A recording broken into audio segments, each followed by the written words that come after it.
Sejam bem-vindos a mais uma entrevista do Jornal Económico, esta é integrada no JT Advisor. Hoje temos connosco o bastonário da Ordem dos Advogados de Angola, José Luís Domingos. Senhor bastonário, muito obrigada por ter aceitado o convite. Ia começar aqui a nossa conversa por falar sobre o mercado jurídico angolano. Naturalmente, a Ordem completa este ano 30 anos. Queria perguntar-lhe, em 2026, quais é que são os principais desafios aqui do setor da advocacia em Angola? Olha, bom dia e agradeço o convite do Jornal Económico. É evidente que falar de desafios da Ordem dos Advogados não tem como não começar pela gênese, que é o Estado de Direito em Angola. Nós temos plena consciência da nossa responsabilidade como Ordem dos Advogados, no sentido de contribuirmos para cada vez o Estado de Direito em Angola se tornar mais real. Não podemos nos esquecer, como país, estamos agora a atingirmos, não é, a maioridade, entre aspas, de 50 anos. Temos um percurso bem conhecido de guerra após a independência, com implementação realmente da paz em nada altura, praticamente em 2003, mas ainda como país não encontramos o equilíbrio político e social que permita que tenhamos já um Estado de Direito mais consolidado. Temos do ponto de vista formal, mas do ponto de vista real, ainda estamos no percurso, temos dito que temos um Estado de Direito embrionário. Então, é evidente que não há boa advocacia se não existir um bom Estado de Direito. Então, os desafios são enormes, porque passa necessariamente pela concretização do Estado de Direito. Isso tem muito a ver, primeiro, com a necessidade de se impor um poder judicial mais forte. E quando me refiro ao poder judicial mais forte, estou concretamente a falar de dois pilares fundamentais. Um é a independência do poder judicial em relação ao poder político, e o outro é melhorar a eficiência do próprio poder judicial como um serviço essencial, né, para qualquer sociedade. Então, é evidente que a Ordem tem esta responsabilidade, no âmbito da sua função pública, de contribuir intensamente para o melhoramento do Estado de Direito, e aí temos estado muito focados naquilo que é essencial para o melhoramento da nossa justiça, que, do ponto de vista crítico, construtivo, identificarmos os pontos de estrangulamento que o Poder Judicial sofre ainda, por exemplo, o financeiro. Não é? Há uma grande dependência do Poder Judicial ao Executivo do ponto de vista financeiro, o que dificulta o desenvolvimento normal do próprio Poder Judicial. Temos muita interferência política ainda na designação dos juízes dos tribunais superiores, entre outros condicionalismos muito fortes. Não é?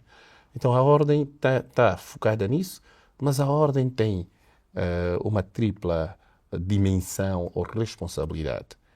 Gerir a classe, não é? Aquilo que é fundamental do ponto de vista corporativo ou associativo, gerir a classe naquilo que é a vertente administrativa, a vertente disciplinar e, acima de tudo, o investimento cada vez mais forte na formação dos advogados, não é? E tem, de facto, o compromisso com os direitos humanos, com o próprio Estado de Direito e com a sociedade. Nós temos uma responsabilidade muito ativa.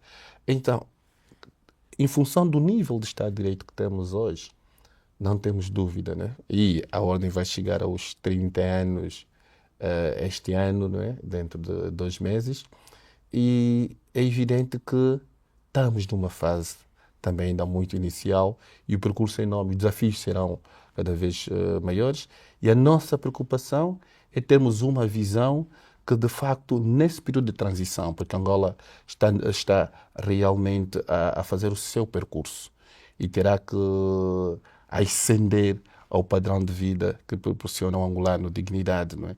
E neste percurso, nós como Ordem estamos focados a acompanhar e a incentivar o país a fazer essa transição para o país que precisamos, né? Sim, eu queria que explorasse aqui uma preocupação de que tem falado ao longo do ano, que são os desafios sérios na inclusão de sociedades e advogados angolanos na assessoria ao oil and gas.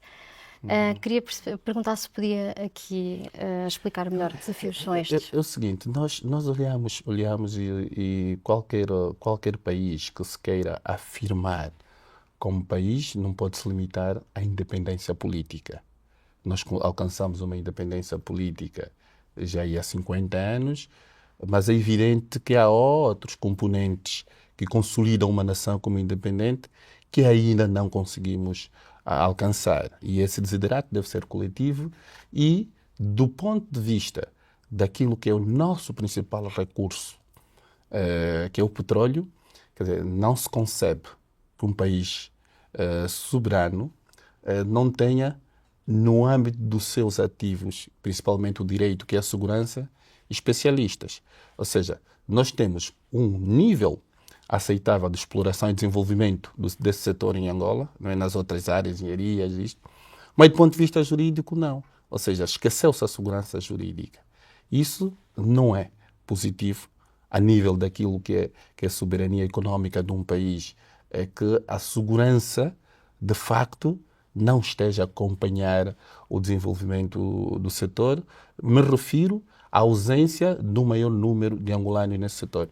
Mas também temos consciência que não é com um patriotismo irracional ou um protecionismo que vamos praticamente olhar e dizer que não, temos de mudar este quadro de noite para o dia.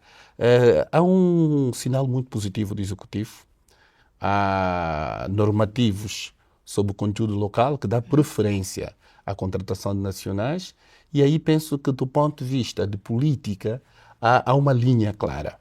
Agora, nós como ordem estamos conscientes que é um mercado bastante exigente do ponto de vista técnico e mais do que reclamarmos da não inserção, temos que motivar os advogados a perceberem que é necessário um investimento sério do ponto de vista técnico para que possamos, ao nível evidente, não é, dos outros profissionais, estar mais ou menos a um pé de igualdade.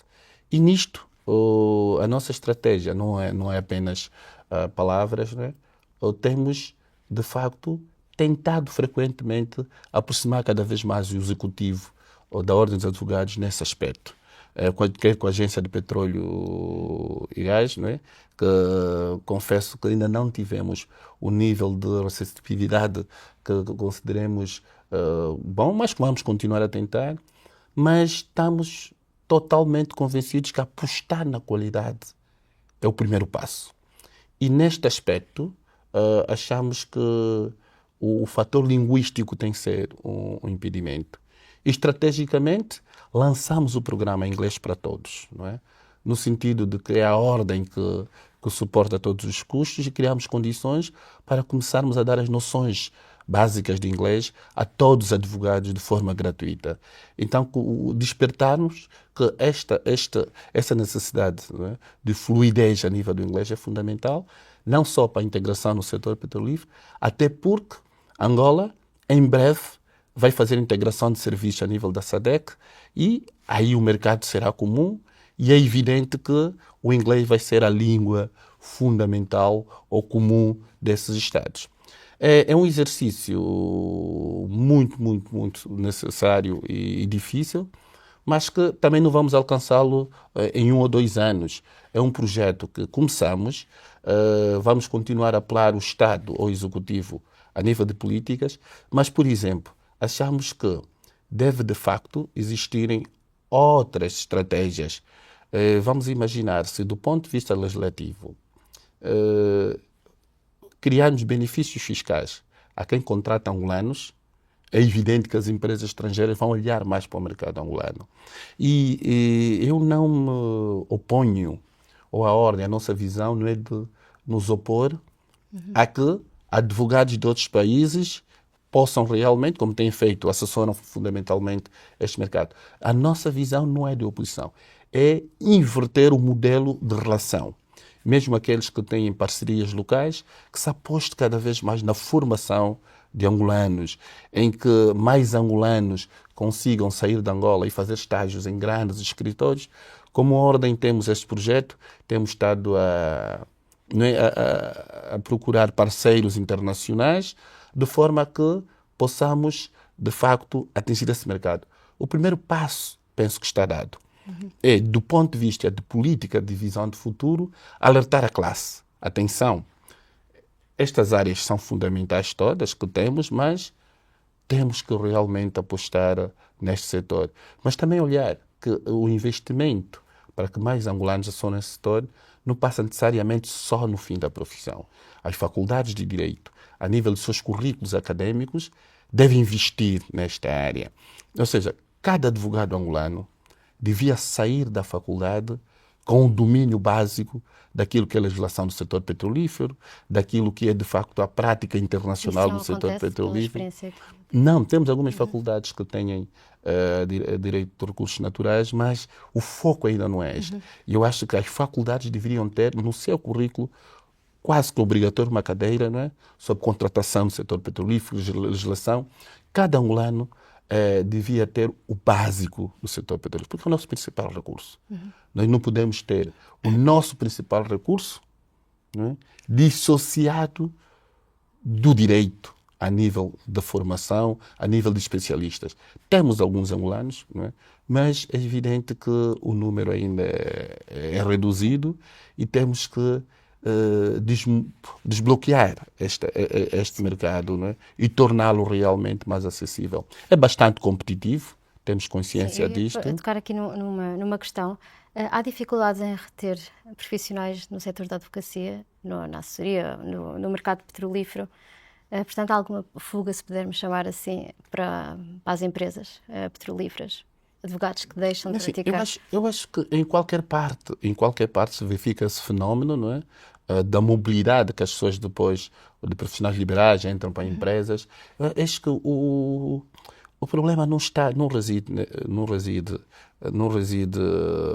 aí. É mesmo formarmos mais e qualificados.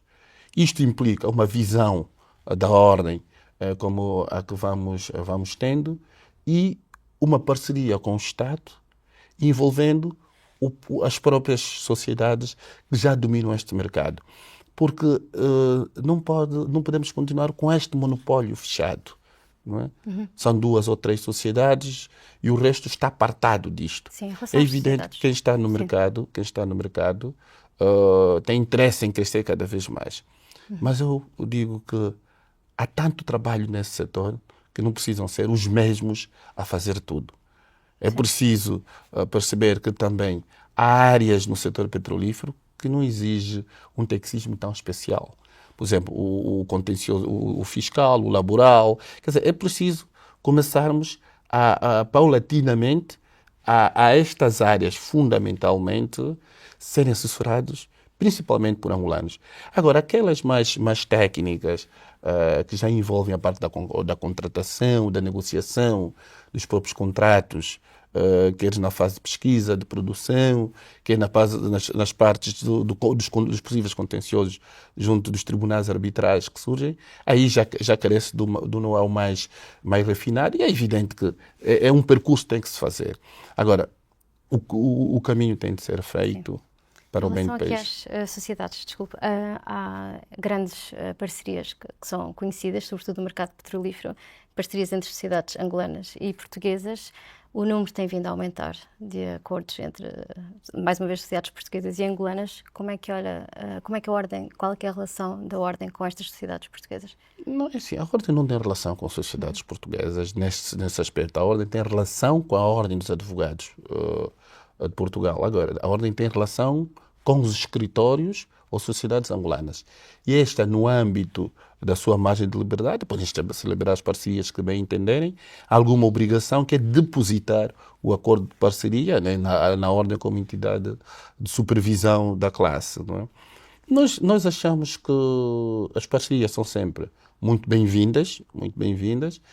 Como ordem, vamos, de facto, olhar isso com mais atenção, porque preocupa-nos cada vez mais que essas parcerias promovam know-how nacional e não que se tenha um modelo de ter praticamente longa-manos desses escritórios nos nossos países. Não é?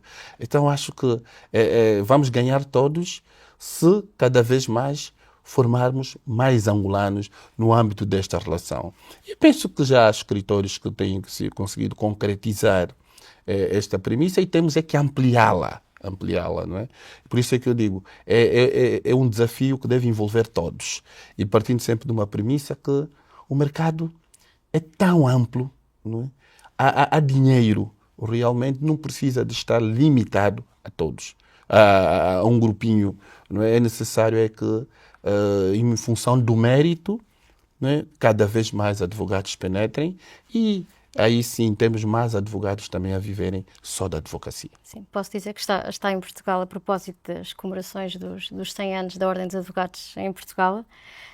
Qual é a relação que tem estabelecido ao longo dos últimos anos com a Ordem dos Advogados aqui em Portugal? Olha, temos tido a relação institucional, nós temos a UALP, que é a União das Ordens de Advogados de Língua Portuguesa, e que tem a sede cá, tem existido relação, almejamos que melhorem, porque nos últimos 2 anos, confesso que a UALP podia ter mais impacto na própria advocacia lusófona e achamos que Portugal desempenha um papel fundamental, até pelo papel ou a razão histórica que existe. Então temos uma relação boa, por isso é que cá estamos para presenciar os 100 anos e parabenizar a Ordem dos Advogados de Portugal, que são 100 anos, né, de existência, acompanham vários momentos de mudança de Portugal, desde de regimes, de repúblicas. Então é a instituição pública mais antiga de Portugal. Assim, 100 anos é de facto muito tempo e uma prova evidente como Ordem dos Advogados forte é fundamental para que os países atinjam um nível de Estado de Direito consolidado. Né? Angola tem 50 anos, ou seja, metade do tempo de vida da Ordem dos Advogados cá. Então é para percebermos qual é a maturidade do país que ainda temos. A Ordem dos Advogados Angola está a acompanhar esta evolução, tem agora 30 anos, não é? Faremos agora 30 anos, e temos consciência que, como já o disse, tanto para o Estado de Direito como país, a Ordem dos Advogados é fundamental. E para isso é essencial que preserve o seu maior ativo. E o maior ativo de uma Ordem dos Advogados é a sua independência. Somos uma instituição que, na arquitetura constitucional que existe em Angola, no Poder Judicial, não temos qualquer intervenção na escolha da liderança, quer pelo Presidente da República ou o Parlamento, ou outra instituição política. A Ordem dos Advogados é uma associação que a liderança depende exclusivamente dos advogados.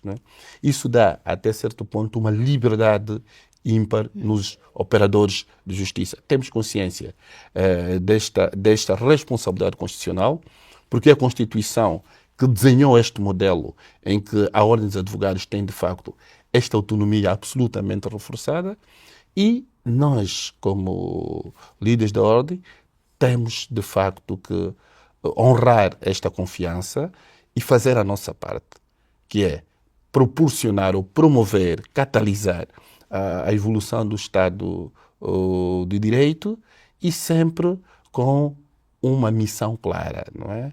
Não gerar a instabilidade institucional, mas pelo contrário, ser um ator fundamental no reequilíbrio ou equilíbrio das relações dos operadores de justiça com o poder político, na relação do poder político com os direitos fundamentais, e estamos aqui para isto. Em relação ainda à sua estadia aqui, sei que assinaram um acordo de cooperação com Guiné-Bissau, Cabo Verde, Angola e Portugal. Que acordo é este, assim, muito rapidamente, e também que espaço é que existe ainda para a cooperação lusófona crescer? Há muito espaço. Primeiro é preciso essa cooperação lusófona, congregar mais os advogados, de forma a que cada vez mais parcerias surjam, mais congressos, criar um denominador comum de intelectualidade regional ou da lusofonia, por exemplo. Termos publicações de decisões judiciais com anotações, termos intercâmbios entre os advogados, não é? Os angolanos vão para Macau, vêm para cá, e o inverso também suceder, para que cada vez mais a lusofonia, do ponto de vista do direito, esteja mais unida. Já há uma grande relação académica. Grande parte ou muito dos juristas da lusofonia, não é?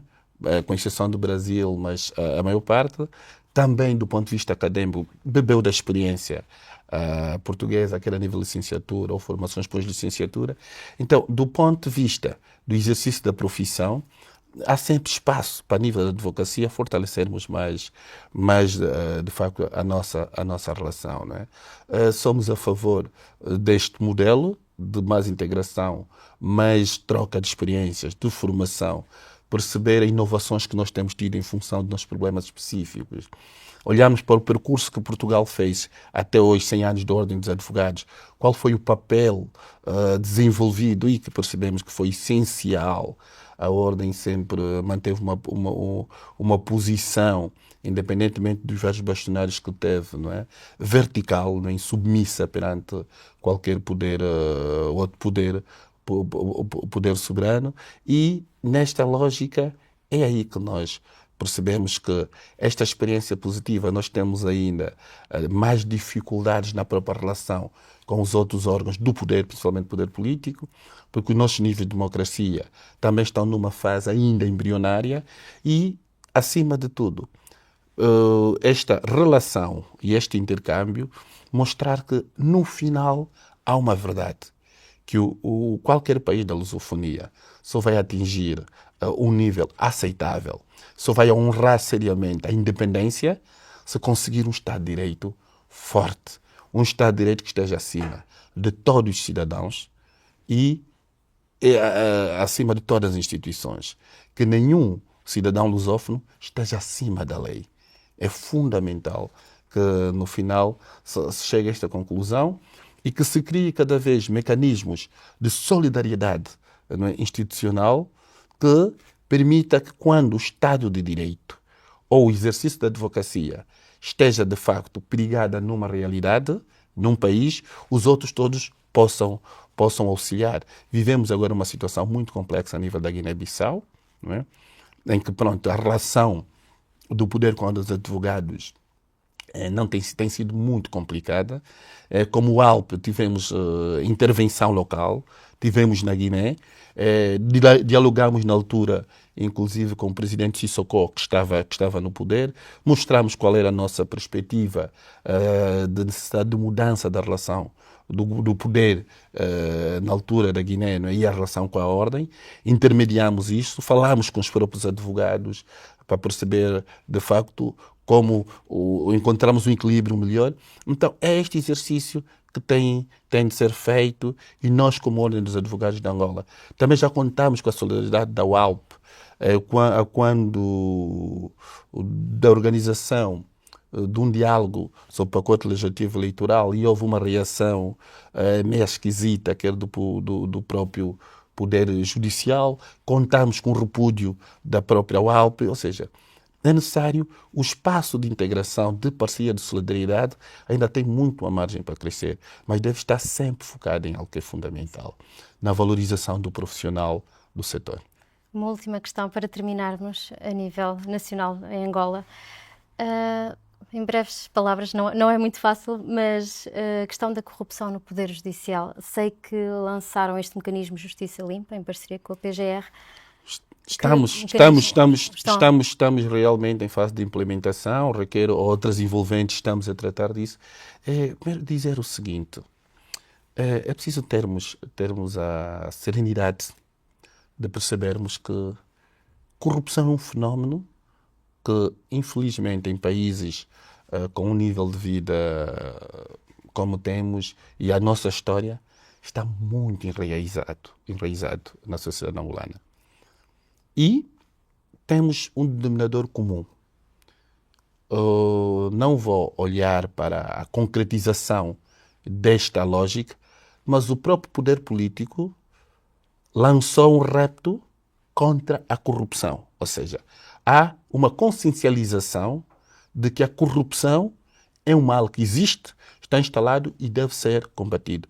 Ou seja, estamos todos, do ponto de vista como angolanos, alinhados a isso. Agora, olhar para a concretização. É evidente que os operadores da justiça são humanos que não vêm de outro planeta ou de outra realidade. Saem desta sociedade que, do ponto de vista moral, enfrenta graves dificuldades.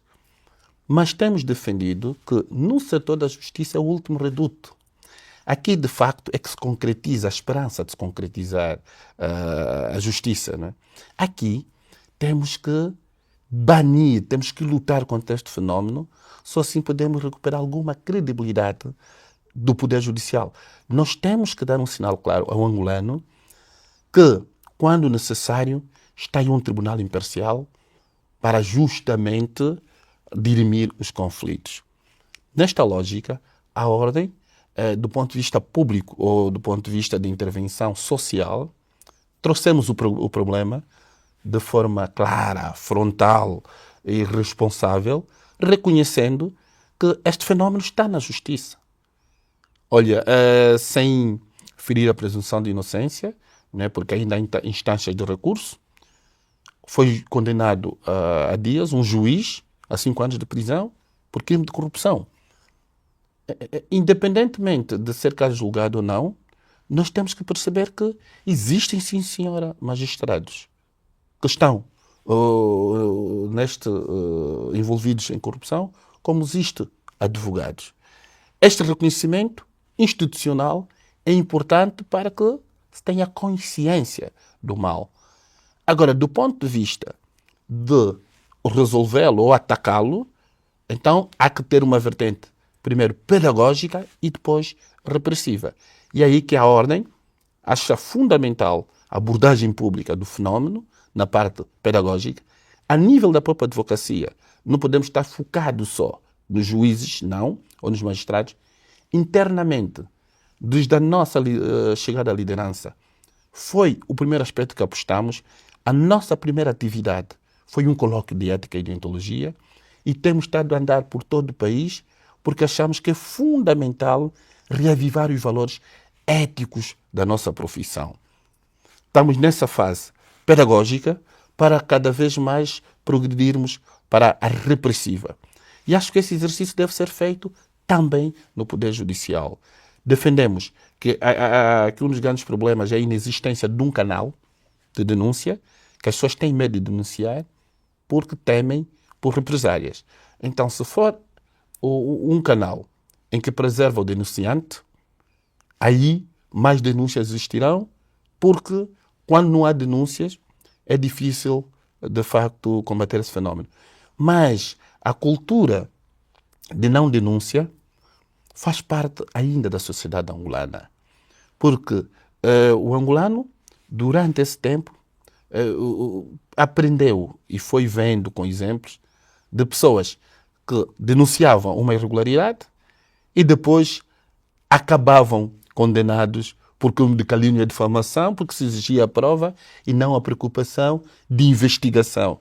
Rafael Marques, por exemplo, é um exemplo concreto de várias vezes teve esta situação e outros ativistas. Então, nós temos uma cultura de medo de denunciar alguém que tenha poder, porque pode daí resultar uma inversão das coisas e se tornar praticamente depois um arguido, um complexo criminal.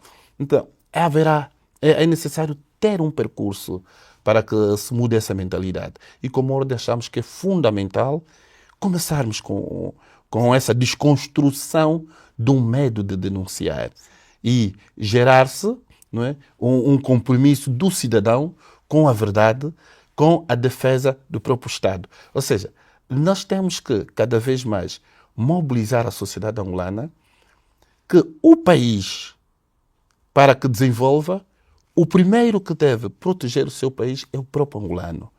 Só esse pensamento é que fará com que ele, na instituição, sirva a instituição.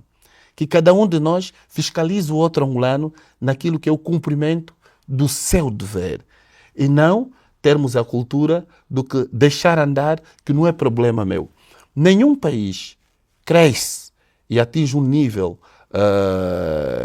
que se orgulhe se o próprio cidadão não participar ativamente na proteção daquilo que é seu. Terminamos assim, Sr. Bastonário, muito obrigada. Chegamos ao fim da entrevista. Obrigado e foi de facto um prazer Muito cá estar. obrigada. Muito obrigada também por ter assistido a esta JE Entrevista. Pode ver esta e outras entrevistas em jornaleconómico.pt. Obrigada.